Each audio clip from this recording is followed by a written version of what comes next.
Makundi yote ya waangalizi yameshatoa taarifa za awali na tunawashukuru kwa kuwa nasi, na kwa heshima kubwa tumepokea maoni yao.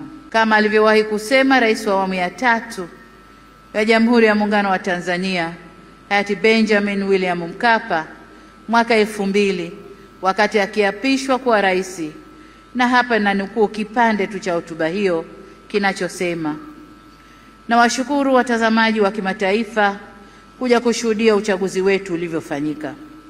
Walipotusifu tumepokea sifa hizo kwa unyenyekevu mkubwa. Tumesikia pia waliodhani hayakwenda sawa, na mengine hata sisi wenyewe tumeyaona.